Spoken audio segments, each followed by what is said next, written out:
So hello everyone, Swami Vivekananda AKR chemistry classes में आप सभी का स्वागत है। तो देखिए भाई, अभी तक मैं आपको एकोस्टिक इंटरेक्शन कंप्लीट करवा चुका हूं कि एकोस्टिक इंटरेक्शन में किस प्रकार मतलब कि एकोस्टिक इंटरेक्शन होगा, कौन सी स्पीसीज में एकोस्टिक इंटरेक्शन हो सकता है। मैंने आपको बता दिया 16 इलेक्ट्रॉन स्पीसीज में मतलब कि एकोस्टिक इंटरेक्शन की फॉर्मेशन होती है। वहां पर हाइड्रोजन जो वो एसिडिक इन नेचर हो जाता है, वहां क्यों बॉन्ड स्ट्रेंथ कम हो जाती है, बॉन्ड ऑर्डर बॉन्ड स्ट्रेंथ कम हो जाता है। इसी कारण वहां पर एकोस्टिक इंटरेक्शन की फॉर्मेशन होने के कारण वहां पर प्रोटॉन जो है वो एसिडिक इन नेचर फॉर्म हो जाता है। ठीक है, ओके। तो इतना तो देखिए आपको पता है, इतनी नॉलेज आपको हो चुकी है, मैंने करवा दी है क्योंकि ठीक है। अब जो है हम इससे ही रिलेटेड प्रोटॉन एनएमआर स्पेक्ट्रोस्कोपी से रिलेटेड ऑर्गेनोमेटालिक का एक क्वेश्चन करते हैं। Organometallic chemistry by the proton NMR spectroscopy, मतलब कि ऑर्गेनोमेटालिक केमिस्ट्री का एक क्वेश्चन करेंगे by the help of proton NMR spectroscopy. तो देखिए आप यहां पर एक क्वेश्चन को स्टेटमेंट मतलब जो क्वेश्चन की स्टेटमेंट है उसको रीड करिए भाई, सभी रीड कीजिए। क्या है? एक compound having iron C9H8O3 composition shows one signal a. एक सिग्नल हमारा एक कंपाउंड है, ऊपर जो मैंने लिखा हुआ है आयरन C9H8O3, ठीक है। कंपोजिशन है वो, एक प्रकार से केमिकल फॉर्मूला है, ठीक है। शोज वन सिग्नल ए 2.5 ppm पे, ठीक है। उसका एक सिग्नल आया है, उस कंपाउंड में से एक सिग्नल आया भाई 2.5 ppm पे, ठीक है। अनदर जो सिग्नल आया बी, सिग्नल जो अनदर बी आया है और अनदर सिग्नल जो बी आया वो आया भाई कितने हमारा, वो आया है 5 ppm पे, ठीक है। In its H1 NMR spectrum the IR spectrum of compound shows two bands along 19 मतलब कि 119 मतलब 1900, ठीक है। 1900 पे एक बैंड आया है और दूसरा बैंड आया है किस पे भाई 1680 सेंटीमीटर इनवर्स पर, ठीक है। And the compound follows 18 electron rule among the following statement is correct. क्या बताना हमको भाई, हमसे यहां पर एक केमिकल फॉर्मूला, एक कंपोजिशन दे दी हमें, और यहां पे हमें बता रहा है इस कंपोजिशन में जो है भाई 2 सिग्नल आए प्रोटॉन एनएमआर के, H1 एनएमआर के 2 सिग्नल आए, एक 2.5 ppm पे, और जो नेक्स्ट सिग्नल अनदर जो सिग्नल आया है अनदर प्रोटॉन्स का, क्योंकि यहां से हमें एक चीज तो मतलब कि एक का तो पता लग गया हमें, एक क्या है कि 2 सिग्नल है, मतलब कि यहां पर 2 इन्वायरमेंट के प्रोटॉन है, 2 प्रोटॉन मतलब कि इन्वायरमेंट के प्रोटॉन। यहां पर कितने प्रोटॉन टोटल है यहाँ पर 8 प्रोटॉन। 8 प्रोटॉन में से हमको ये पता लग गया कि यहाँ पर भाई 8 प्रोटॉन में 2 टाइप के इन्वायरमेंट है, मतलब 2 टाइप के प्रोटॉन्स है, 2 टाइप के यहाँ पे प्रोटॉन प्रेजेंट है, क्योंकि 2 हमारे क्या आए हैं, सिग्नल आए हैं 2.5 ppm पे, और अनदर जो सिग्नल आया वो आया 5 ppm पे। कितने पे? 5 ppm पे, ठीक है। उसके बाद हमको ये बता रहा है कि यहाँ पर बैंड आए हैं, 2 band, this are forming 2 bands. जो फर्स्ट बैंड है वो हमारा आया भाई कितने पे, फर्स्ट बैंड आया हमारा 1900 सेंटीमीटर पर, और जो सेकंड बैंड आया वो आया 1680 सेंटीमीटर इनवर्स पर, ठीक है, ओके। तो अब हमको आइडिया लगाने हैं, और हमको यहां पर ऑप्शन भी दिए हुए हैं। कुछ ऑप्शन क्या हुए दिए हैं, ऑप्शन क्या दिए भाई, इट हैज ए सीपी, मतलब कि यहां पर इस कंपाउंड में क्या सीपी साइक्लोपेंटाडाइनाइल प्रेजेंट हो सकता है क्या, सीपी साइक्लोपेंटाडाइनाइल। सेकंड हमको दिया it has a terminal CO, क्या इसमें टर्मिनल सीओ प्रेजेंट है, क्या इस कंपाउंड में टर्मिनल सीओ प्रेजेंट है क्या, ठीक है। उसके बाद ये बोल रहा है कि it has a terminal CS3, क्या इस कंपाउंड में टर्मिनल CS3 प्रेजेंट है। उसके बाद ये बोल रहा है it has a iron hydrogen bond, उसके बाद ये हमें बोल रहा है क्या यहाँ पर आयरन हाइड्रोजन बॉन्ड प्रेजेंट है क्या। तो हमें यहां पर ये ऑप्शन दे दिए और ये बताना है इनमें से करेक्ट स्टेटमेंट कौन सी है भाई, इनमें से कौन सी करेक्ट स्टेटमेंट है। हमको यहां पर क्या बता रहा भैया, इसमें से हमको ये बताना है कि इनमें से कौन सी स्टेटमेंट करेक्ट है। इट हैज ए सीपी, मतलब कि हमारे कंपोजिशन में सीपी प्रेजेंट होगा क्या, या फिर हमारे कंपोजिशन में CS3 प्रेजेंट होगा, या फिर FEH मतलब कि बॉन्ड प्रेजेंट होगा, या CS3 प्रेजेंट होगा टर्मिनल पे, ये चीज बतानी है। तो देखिए हम एक कॉम्प्लेक्स बनाते हैं अकॉर्डिंग टू दिस स्टेटमेंट। इस स्टेटमेंट के अकॉर्डिंग हम एक कॉम्प्लेक्स की फॉर्मेशन करते हैं। किस प्रकार करेंगे, सबसे पहले तो भाई हमको ये देखना है कि हमारा जो कंपाउंड बने ना वो 18 इलेक्ट्रॉन रूल को फॉलो करे, 18 इलेक्ट्रॉन रूल को फॉलो करे, ठीक है। तो यहां पर आप एक चीज देखिएगा, आयरन C9H8O3, ठीक है, हमारा एक कंपाउंड फॉर्म करते हैं हम।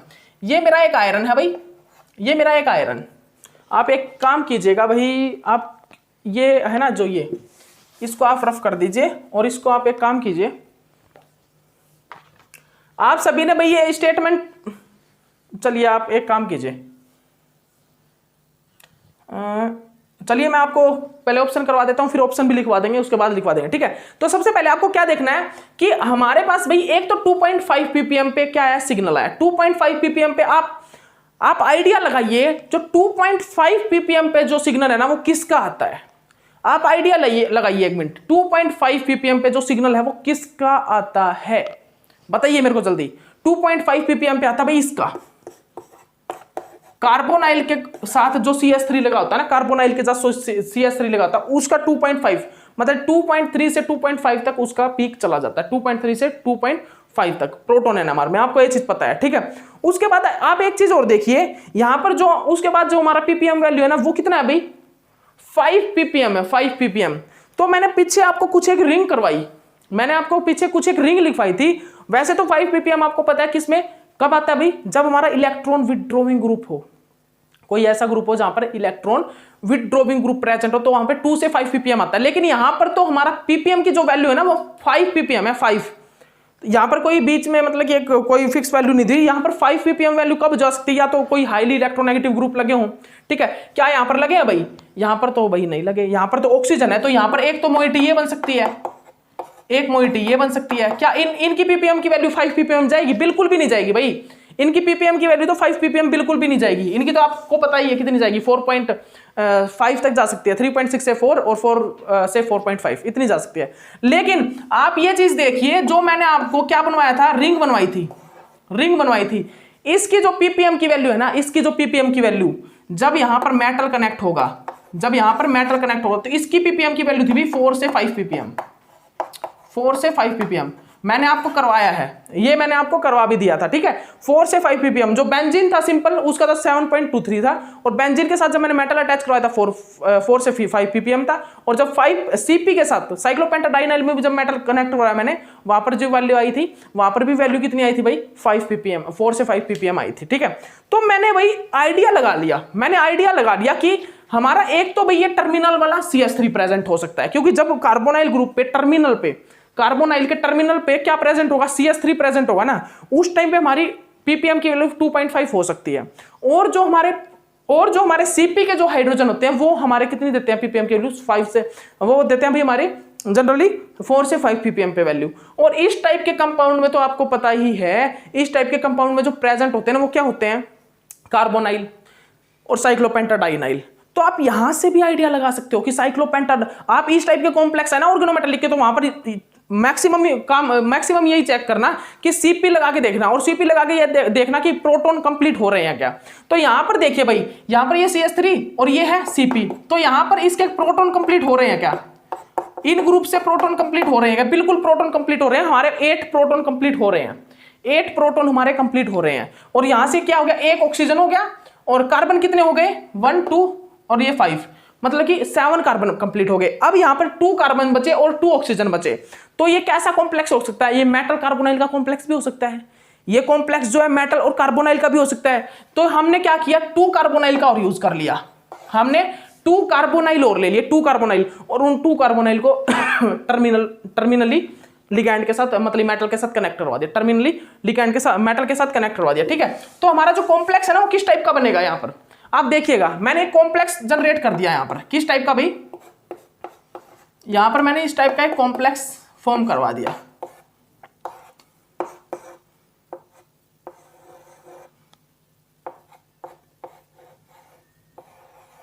ठीक है भाई।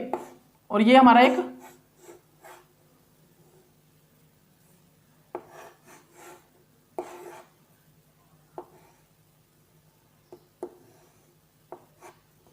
CP है। अब आप यहां पर चेक कीजिए, IR बैंड देखिए आप, IR बैंड कितने आए हैं, 2 IR बैंड आए हैं। एक IR बैंड आया कितने पे, 1680 सेंटीमीटर इनवर्स, एक आया 1900 सेंटीमीटर इनवर्स। तो याद कीजिए, माइंड को याद कीजिए, माइंड को थोड़ा दबाव डालिए, 1680 से 1700 किसका आया था, जल्दी याद कीजिए। मेटल जब किसके साथ कनेक्ट था, टर्मिनली किसके साथ कनेक्ट था, हमारे इस टाइप के ग्रुप के साथ। याद कीजिए, यहां पर जो हमारी कार्बोनाइल की IR स्पेक्ट्रोस्कोपी में पीक आ रही थी, वो आ रही थी भाई 1700 से 1600 सेंटीमीटर इनवर्स, 1700 से 1600। तो भैया जो 1600 सेंटीमीटर इनवर्स है ना, किसकी हो सकती है? ये इस कार्बोनाइल की हो सकती है, 1680 सेंटीमीटर इनवर्स। और आप एक चीज और याद करिए, जो हमारे टर्मिनल कार्बोनाइल थी, टर्मिनल कार्बोनाइल, उन टर्मिनल कार्बोनाइल की पीक कितनी थी? 2150 से 1850, 2150 से 1850। ठीक है, मैंने ये सभी क्वेश्चन आपको करवा दिए हैं पीछे। ठीक है, 2150 से 1850 वैल्यू आ रही थी सभी की। ठीक है, तो यहां पर आप देखिए, अब चेक कीजिए भाई कितनी आ रही है वैल्यू। तो आप देखिए यहां पर जो ये कार्बोनाइल है ना, ये कार्बोनाइल, इस कार्बोनाइल की आईआर स्पेक्ट्रम में वैल्यू आएगी भी कितनी? 1680 सेंटीमीटर इनवर्स, क्योंकि यहां पर दे रखा है हमें वैल्यू 1680। ठीक है, ये जो टर्मिनल है, ये टर्मिनल, इन टर्मिनल कार्बोनाइल की कितनी आई है वैल्यू? 1900, मतलब कि 1900 सेंटीमीटर इनवर्स। ठीक है, ओके, 1900 सेंटीमीटर इनवर्स। तो ये हो सकता है भाई, बिल्कुल ये स्ट्रक्चर हो सकता है, क्योंकि यहां पर आईआर बैंड्स भी मैच कर रहे हैं। यहां पर क्या हो रहा है भाई, यहां पर जो हमारे आईआर बैंड है ना, वो भी मैच कर रहे हैं। तो हमारा भाई क्या हो सकता है? अब ये स्ट्रक्चर तो हमें फाइनल होगा, ये स्ट्रक्चर होगा, स्ट्रक्चर तो ये होगा। तो इस स्ट्रक्चर के अकॉर्डिंग हमारी जो क्या है भाई, इस स्ट्रक्चर के अकॉर्डिंग जो हमारी क्या है स्टेटमेंट है, वो कौन सी करेक्ट होगी? कौन सी स्टेटमेंट्स करेक्ट होंगी? तो हमें वहां ऊपर दिए हुए भाई 2 सिग्नल आए हुए हमारे। 2 सिग्नल किसमें? 2.5 ppm पे, और एक आया 5 ppm पे। तो हमको ये डील करना है प्रोटॉन स्पेक्ट्रोस्कोपी से, प्रोटॉन एनएमआर स्पेक्ट्रोस्कोपी से। ठीक है, तो डील कीजिए भाई।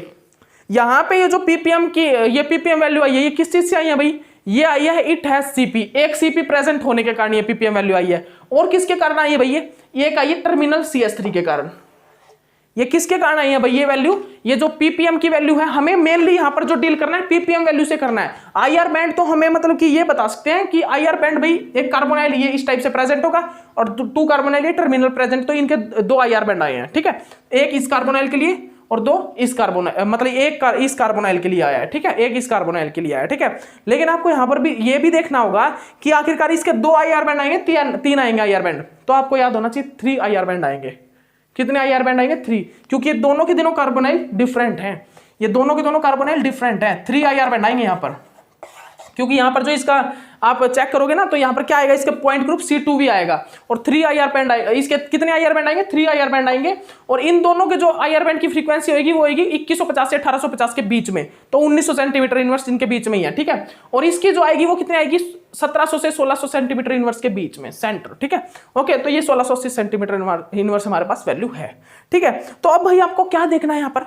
अब आपको क्या देखना है यहां पर? आपको क्या करना है? अब सीधे सी बात है, चेक कर लीजिए पीपीएम की वैल्यू 2.5, तो 2.5 पीपीएम की वैल्यू आ रही है टर्मिनल CS3 की, मतलब कि यहां पर it has terminal CS3 present है। और जो हमारी इट हैज सीपी के कारण 5 पीपीएम वैल्यू आ रही है, वो मतलब ये भी प्रेजेंट है। तो यहां पर भाई कौन सी वैल्यू आएगी? इट हैज ए सीपी, मतलब यहां पर सीपी प्रेजेंट है। इट हैज टर्मिनल CO, क्या टर्मिनल CO के कारण कोई पीपीएम की वैल्यू आ रही है? नहीं आ रही भाई, नहीं आ रही। क्या ये टर्मिनल CO है? क्या यहाँ पर CO प्रेजेंट है? टर्मिनल पे प्रेजेंट है। क्या पीपीएम की वैल्यू पे, मतलब कि टर्मिनल पे CO प्रेजेंट नहीं है भाई, टर्मिनल पे तो CS3 प्रेजेंट है।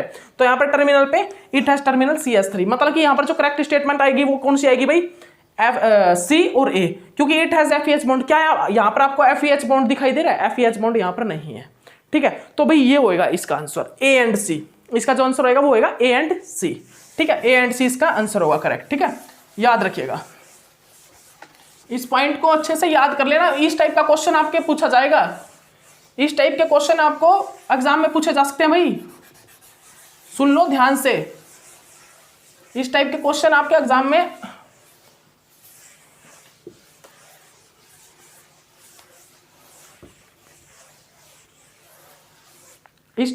आपको एग्जाम में पूछे जा सकते हैं। ठीक है, डायरेक्ट पूछे जाएंगे और कोई दिक्कत नहीं आएगी। ठीक है, और अगर मैं मान लीजिए इस सीपी की जगह यहां पर क्या कर देता, सीपी की जगह अगर यहां पर बेंजीन लगा दूं, तो बेंजीन लगाने के बाद क्या ये 18 इलेक्ट्रॉन रूल फॉलो होगा?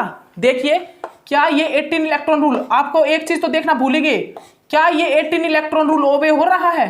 क्या ये 18 इलेक्ट्रॉन रूल फॉलो हो रहा है भाई? देखिए 18 इलेक्ट्रॉन रूल फॉलो कर रहा है ये। देखिए 2 2 8 12 12 और भाई 1 1 और 12 और 6, तो ये 18 इलेक्ट्रॉन रूल ओबे कर रहा है।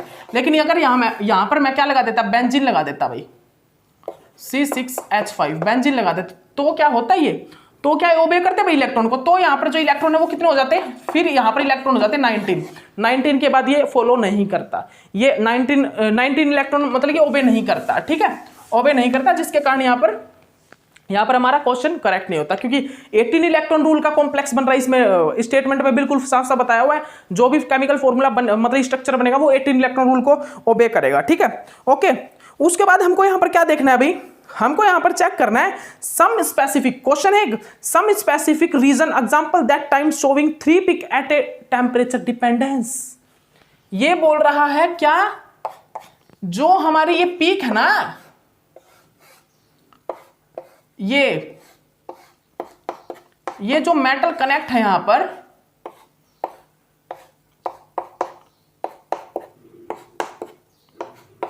ध्यान से देखिएगा, ये जो मेटल कनेक्ट है ना यहां पर, ये मेटल क्या है भाई, ध्यान से देखिए, ये जो मेटल है ये डिपेंड कर रहा है, ये मतलब कि जो मेटल इसके साथ कनेक्ट है सीपी के साथ, और ये जो हाइड्रोजन है ना, हाइड्रोजन यहां पर, ये जो हाइड्रोजन की पीक है ना, हाइड्रोजन की पीक, इन हाइड्रोजन की जो एचएनएमआर में पीक है वो टेम्परेचर डिपेंडेंस है। ये जो हाइड्रोजन की पीक है वो टेम्परेचर पे डिपेंड कर रही है। क्या मतलब कि इन सभी के सभी का हाइड्रोजन का जो इन्वायरमेंट है वो सेम होगा या डिफरेंट होगा, वो टेम्परेचर पे डिपेंड कर रहा है। क्यों टेम्परेचर पे डिपेंड कर रहा है, क्योंकि यहां पर एक टर्म आती है रिंग वाइब्जिंग। कौन सी? रिंग वाइब्जिंग।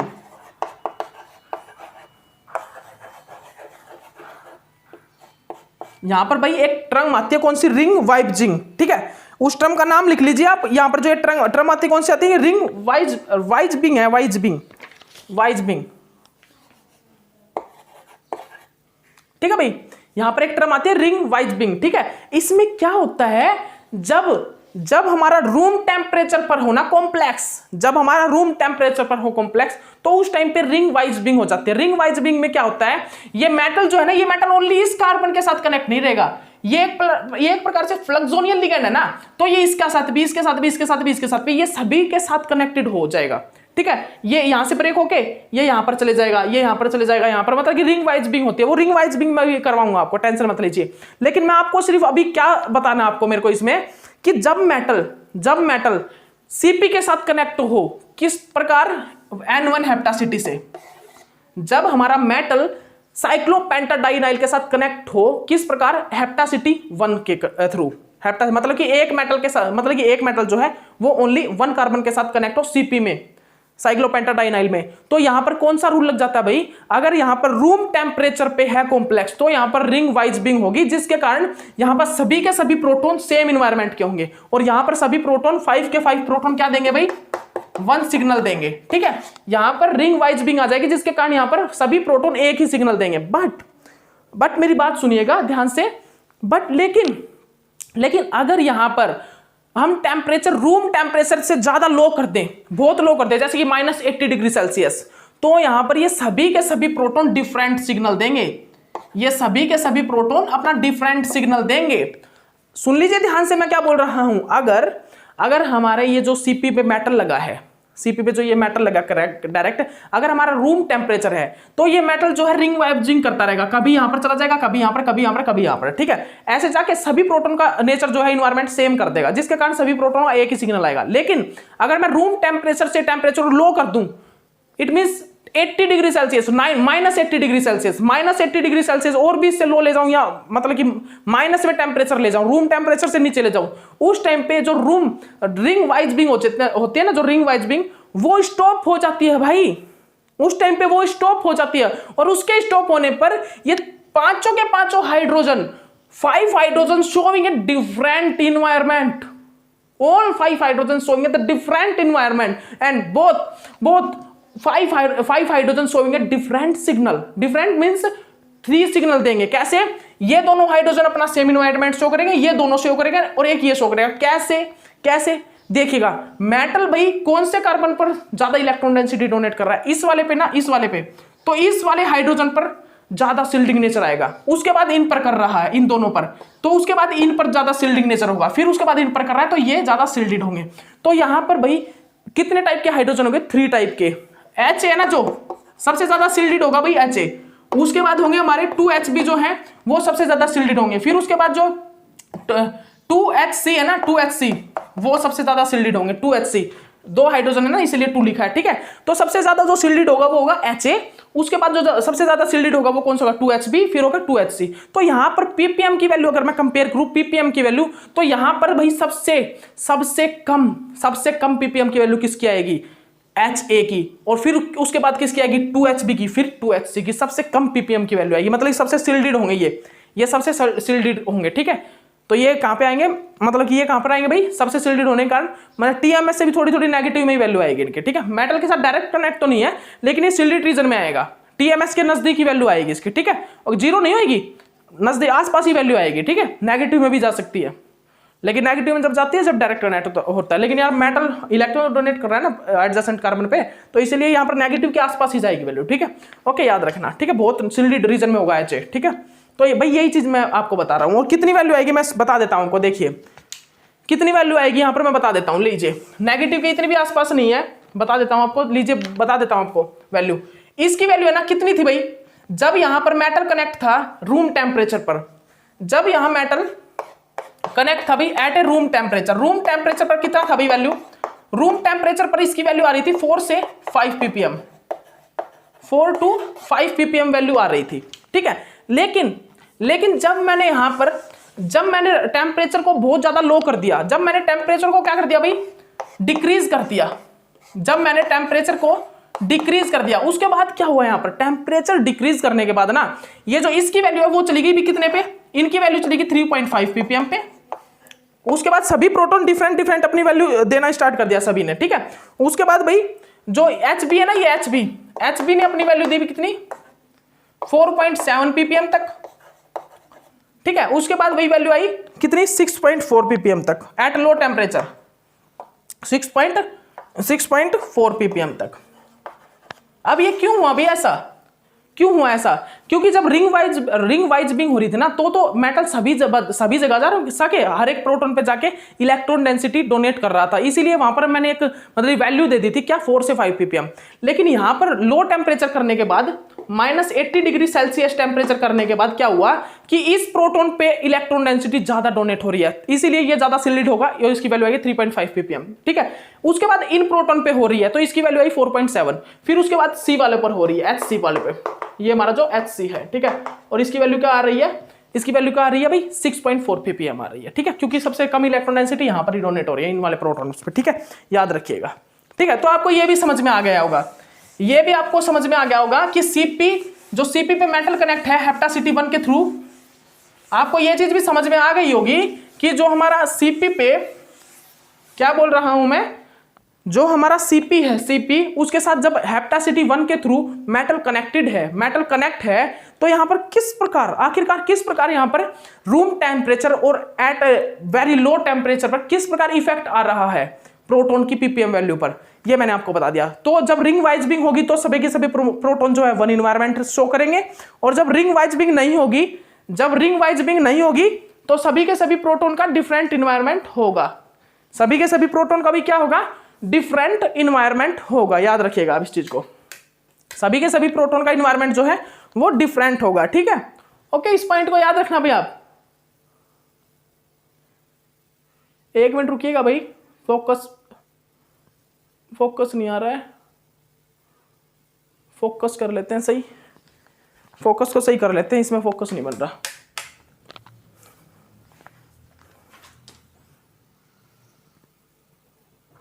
हाँ ठीक है, तो मैंने बता दिया ना आपको रिंग वाइज बिंग समझ में आ गया ना। जब हमारा मेटल जो हेप्टासिटी 1 के थ्रू कनेक्ट हो CP के साथ, तो वहां पर अगर रूम टेम्परेचर पर होगा तो वहां पर वैल्यू सभी प्रोटॉन एक ही ppm की वैल्यू देंगे, कितनी भाई, एक ही सिग्नल देंगे 4 से 5 ppm के बीच में। लेकिन अगर हमारा जो मेटल CP के साथ कनेक्ट हो और वो रूम टेम्परेचर पर ना होके, वो कैसे ना होके भाई, वो रूम टेम्परेचर पर ना होके उससे भी लो टेम्परेचर पर है, लो टेम्परेचर पर वहां पर रिंग वाइज बिंग नहीं होगी, जिसके कारण वहां पर 3 के ये जो यहाँ पर सिग्नल आएंगे CP में, वो 3 सिग्नल आएंगे, 3 प्रोटॉन के सिग्नल आएंगे, वहां पर 3 टाइप के प्रोटॉन जनरेट हो जाते हैं, ठीक है। ओके, याद रखना इस पॉइंट को याद कर लेना अच्छे से, ठीक है।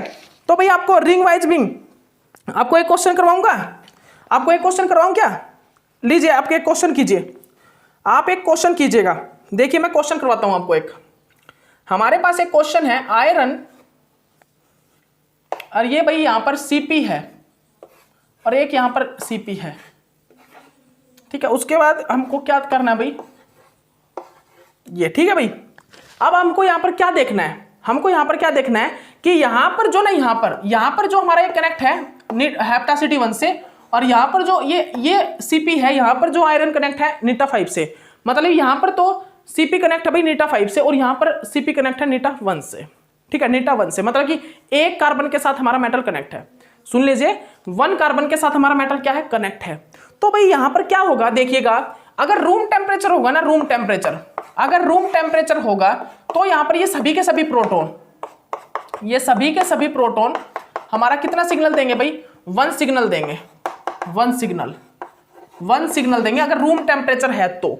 बट अगर रूम टेम्परेचर नहीं है, उससे भी लो टेम्परेचर है, अगर रूम टेम्परेचर नहीं है, उससे लो टेम्परेचर है, तो हमारा रिंग वाइज बीइंग आ जाता है -80 डिग्री सेल्सियस पर। माइनस जो 80 डिग्री सेल्सियस है उस पर क्या आ जाता है, रिंग वाइज बीइंग। क्या आ जाता है भाई, रिंग वाइज बीइंग,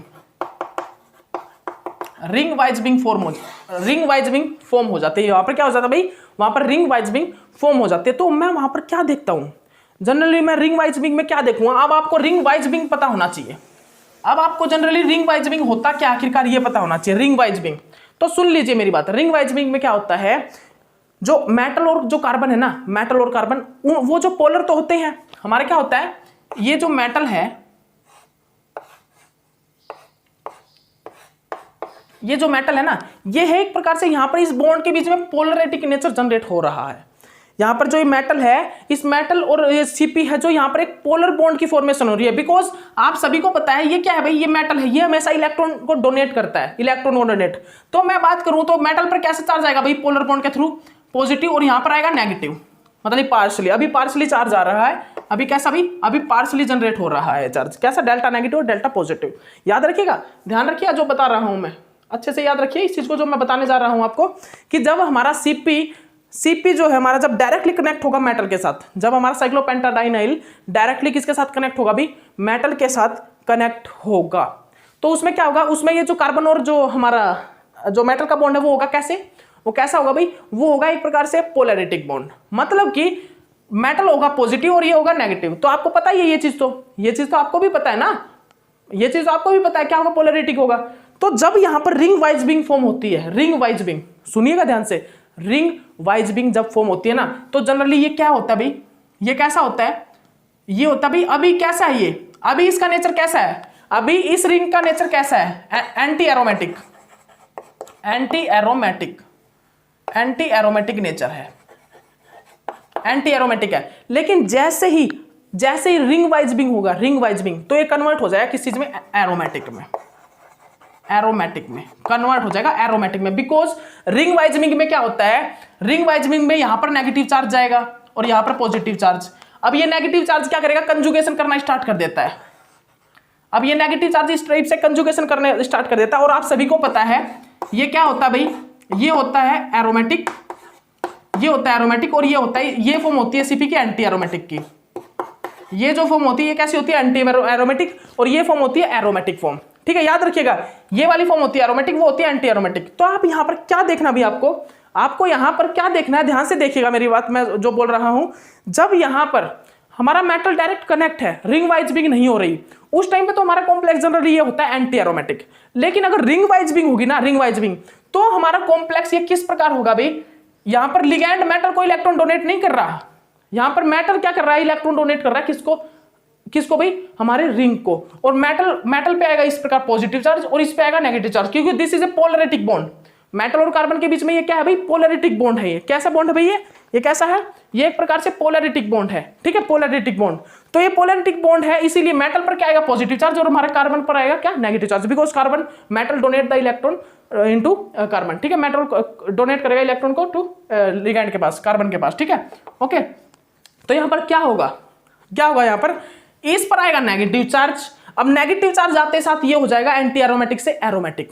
अभी ये क्या था भाई, अभी जनरली ये क्या था यहां पर, अभी ये था क्या था ये भाई, ये था एंटी एरोमेटिक, बिकॉज यहाँ पर कोई रिंग वाइज बिंग नहीं हो रही थी। लेकिन जैसे ही रिंग वाइज बिंग होगी, ये रूम टेम्परेचर, ये वेरी लो टेम्परेचर से रूम टेम्परेचर पर आएगा, वैसे ही रिंग वाइज बिंग होना स्टार्ट हो जाएगी। और रिंग वाइज बिंग होगी तो वहां पर क्या होगा, एंटी एरोमेटिक रिंग एरोमेटिक में चेंज हो जाएगी।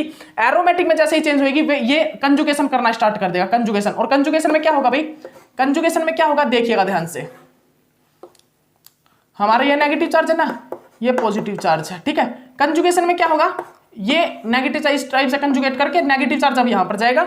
अब ये नेगेटिव चार्ज क्या करेगा भाई, अब ये नेगेटिव चार्ज क्या करेगा, अब ये यहां पर जो नेगेटिव चार्ज आएगा ना, ये इस टाइप से तो बनेगी, ठीक है, इस टाइप से। अब ये नेगेटिव चार्ज क्या करेगा, ये इस मेटल पॉजिटिव पर अटैक कर देगा और ये इस पोजीशन पर आके कनेक्ट हो जाएगा।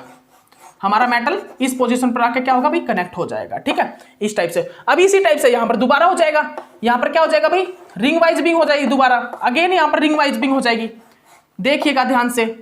अगेन यहां पर क्या हो जाएगा भाई, अगेन यहां पर रिंग वाइज बिंग हो जाएगी, ठीक है। ये यहां पर आएगा नेगेटिव चार्ज, और अगेन कैसे रिंग वाइज बिंग होगी भाई, नेगेटिव चार्ज यहां पर आएगा, अगेन यहां पर आया नेगेटिव चार्ज, ये नेगेटिव चार्ज आ गया, और ये क्या करेगा, ये जो मेटल पॉजिटिव यहां पर है अब इस पे भी अटैक करेगा। तो अब यहां पर क्या बन जाएगा भाई, अब यहां पर आ जाएगा पॉजिटिव मेटल जो है, ठीक है। अब देखिए आप, अब यहां पर रिंग वाइज बिंग में क्या हो रहा है, मेटल हर एक पोजीशन पर जाकर कनेक्ट हो रहा है, मेटल जो है वो हर एक पोजीशन पर जाकर कनेक्ट हो रहा है। इसीलिए मैं बता रहा हूं कि रूम टेम्परेचर पर रिंग वाइज बिंग हो जाती है, जिसके कारण सभी प्रोटॉन सेम इन्वायरमेंट के होते हैं रूम टेम्परेचर पर।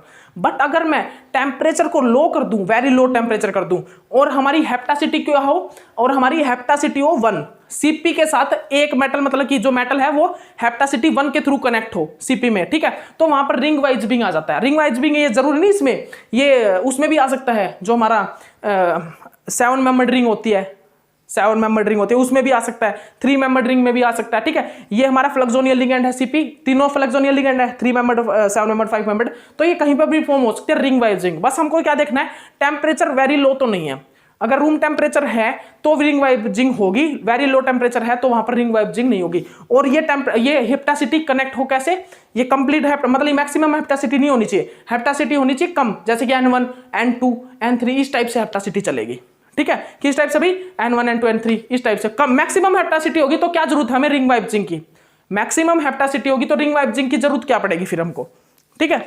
तो मैक्सिमम हेप्टासिटी में तो रिंग वाइब्रिंग की कोई रिक्वायरमेंट ही नहीं होगी, ठीक है। तो हेप्टासिटी, ये रिंग वाइब्रिंग की रिक्वायरमेंट हमें जब होती है जब हमारी मतलब कम लो हेप्टासिटी के साथ मेटल के साथ हमारा सीपी